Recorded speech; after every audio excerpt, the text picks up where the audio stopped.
Ladies and gentlemen, this is the YouTube channel vlog show of inspiration and realness.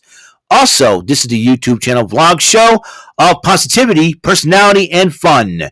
This is Eric Lima Shenanigans of 1977, and now the perpetrator of these shenanigans, Big Beefy E himself from his Big Beefy Man Cave in New Bedford, Massachusetts, Mr. Shenanigans himself, and the two-time Chilling 3000 2022 End of the Year Awards winner, Eric M. Lima. Thank you very much, Mr. Announcer, sir. Well, hello there, everybody. Welcome to yet another episode of Eric Lima Shenanigans of 1977. It's episode 405. That's right, episode 405. March the 6th, 2023.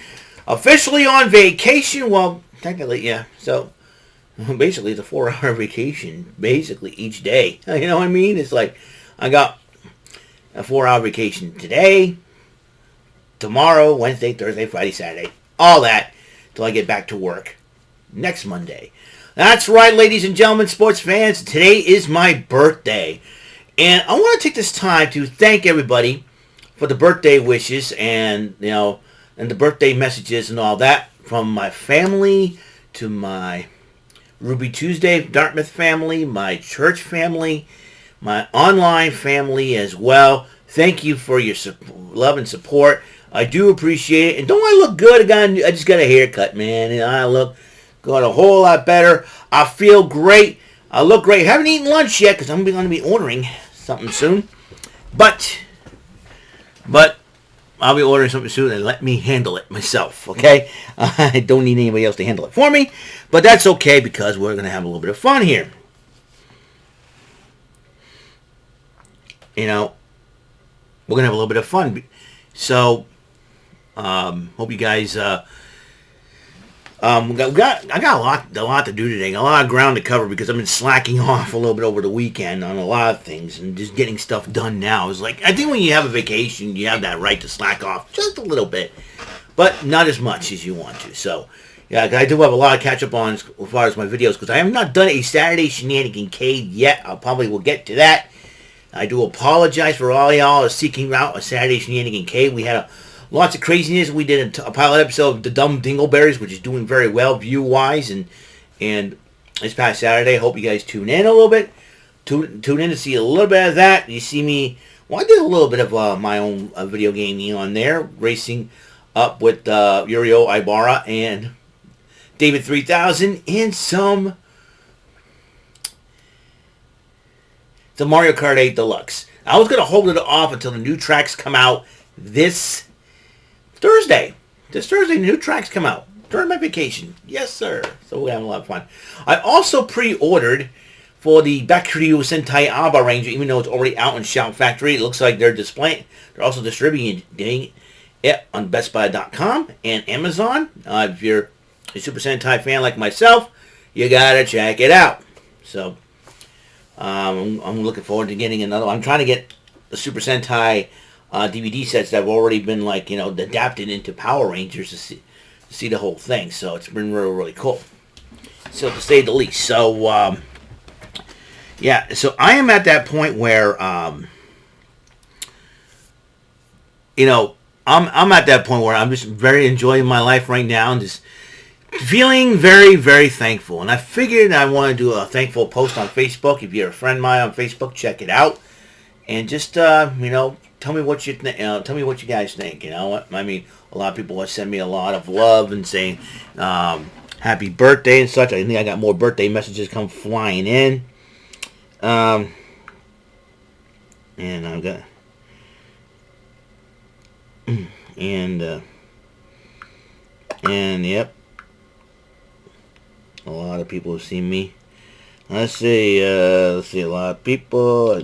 My Aunt Darlene, Mike, my boy Cecil Richardson, wishing me happy birthday. Dante Pittman, Seymour, okay? I know I got a whole lot more, man.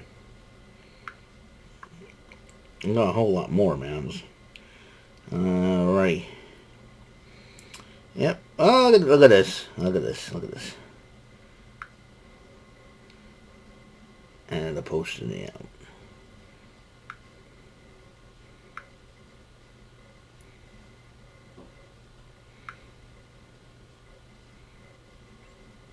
Okay. All right. So, yeah, so here's what I'd say on my Facebook. As you folks know, today is my birthday, and yes, I'm on vacation from work as well. Feeling very blessed and honored today as I wake up to another year of my life. First and foremost, I want to thank the Lord for giving me the life to live today. I also want to thank my parents for the love, support, and love. I love you guys. I also want to thank my siblings, nieces, and nephews. Even though we are living different lives right now, I still love you all. I also want to thank my grandparents in Maine, my aunts and uncles and cousins, fam for life. I want to thank my church family, past and present, for being awesome friends. I also want to thank my Ruby Tuesday Dartmouth family, even though we all left the place in the restaurant longer there. I think of you guys and the great memories we had there. Plus, I also want to thank my new friends I made here online. You guys are totally cool, and you make me laugh. And I'm honored that you decided to be my friends and get to know me better, especially the MVG Production Studios and Network Community Crews. You guys rock awesome. And I also wish a fellow March 6 buddy, Elise, a happy birthday as well. And I'm going to start taking my vacation, right? And do the thing, man. So, and yeah, so it's been like, this is my first birthday in my new room. My first birthday in my new room. And,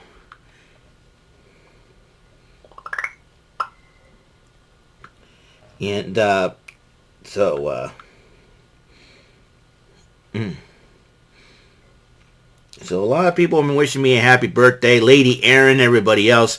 Thank you all. It's been a great birthday so far. But I'm slacking off on the videos and stuff, and I'm going to do some catching up on that.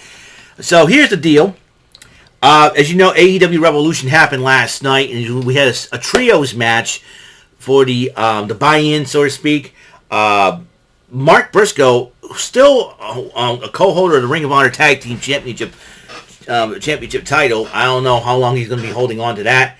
I know they want to honor his brother, and who died in a car accident, and so that's I don't know what's going to happen for the Ring of Honor Tag Team titles. I don't know if Mark Briscoe will team up with anybody other than his brother, but I'm sure he teamed up with the Lucha Brothers. Speaking of brothers, to go up against the Varsity Athletes and Ari Daivari of the Trustbusters, along with Smart Mark Sterling at ringside. But Mark Briscoe and the Lucha Brothers did pick up the victory over them Three Stooges. Then they had a matchup where the Jericho Appreciation Society was banned from ringside, and a lot of shenanigans Chris Jericho tried to pull, but in the end, Ricky Starks did defeat Chris Jericho one-on-one. The final burial of the match of Jungle Boy Jack Perry against Christian Cage.